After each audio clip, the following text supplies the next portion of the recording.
Elon മസ്കിന്റെ ഉപഗ്രഹ internet സേവനമായ സ്റ്റാർലിങ്കിന് ഇന്ത്യയിൽ പ്രവർത്തനാനുമതി കൊടുത്തു. ഇന്ത്യയെ സംബന്ധിച്ചിടത്തോളം ഈ സാറ്റലൈറ്റ് ഇന്റർനെറ്റ് സേവനം എന്തൊക്കെ മാറ്റങ്ങൾ കൊണ്ടുവരുമെന്ന് നമുക്ക് നോക്കാം. നേരത്തെ നമുക്ക് കൊടുക്കാൻ കഴിയാതെ പോയ ആ പാക്കേജ് വീണ്ടും കാണാം.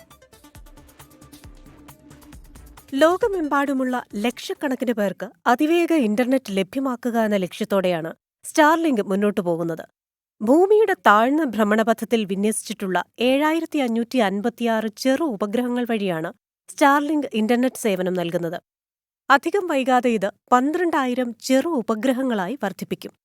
സാധാരണ ബ്രോഡ്ബാൻഡ് ഇന്റർനെറ്റിനാവശ്യമായ കേബിളുകളോ ടവറുകളോ സ്റ്റാർലിങ്കിന് ആവശ്യമില്ല. പകരം ഉപയോക്താക്കൾക്ക് ഒരു ചെറിയ സാറ്റലൈറ്റ് ഡിഷ് അഥവാ സ്റ്റാർലിങ്ക് ടെർമിനലും റൗട്ടറും ലഭിക്കും. ഈ ഡിഷ് ഉപഗ്രഹങ്ങളിൽ നിന്ന് സിഗ്നലുകൾ സ്വീകരിക്കുകയും റൗട്ടർ വഴി ഇന്റർനെറ്റ് കണക്ടിവിറ്റി ലഭ്യമാക്കുകയും ചെയ്യുന്നു. കേബിൾ ശൃംഖലകൾ എത്തിച്ചേരാൻ പ്രയാസമുള്ള വിദൂര ഗ്രാമപ്രദേശങ്ങളിലും ദുർഘടമായ പ്രദേശങ്ങളിലും സ്റ്റാർലിങ്കിന് ഇന്റർനെറ്റ് ലഭ്യമാക്കാനാകും. 220 Mbps വരെ വേഗത സ്റ്റാർലിങ്ക് വാഗ്ദാനം ചെയ്യുന്നു.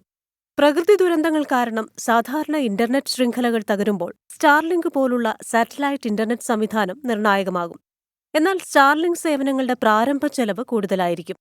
ഡിഷിനും റൗട്ടറിനും ഏകദേശം 25,000 മുതൽ 35,000 രൂപ വരെ വില വരും. പ്രതിമാസ പ്ലാനുകൾക്കും നിലവിലെ ബ്രോഡ്ബാൻഡ് സേവനങ്ങളെക്കാൾ ഉയർന്ന നിരക്കാണ് പ്രതീക്ഷിക്കുന്നത്. സാധാരണക്കാർക്ക് താങ്ങാനാകുന്ന നിലയിൽ സ്റ്റാർലിങ്ക് സേവനങ്ങൾ ലഭ്യമാക്കുമോ എന്നതിനെ ആശ്രയിച്ചിരിക്കും അതിന്റെ യഥാർത്ഥ വിജയം. വൺവെബ്, റിലയൻസ് ജിയോ തുടങ്ങിയ കമ്പനികൾക്ക് ശേഷം ഇന്ത്യയിൽ സാറ്റലൈറ്റ് ഇന്റർനെറ്റ് സേവനം നൽകാൻ അനുമതി ലഭിക്കുന്ന മൂന്നാമത്തെ കമ്പനിയാണ് സ്റ്റാർലിങ്ക്. Research desk 24.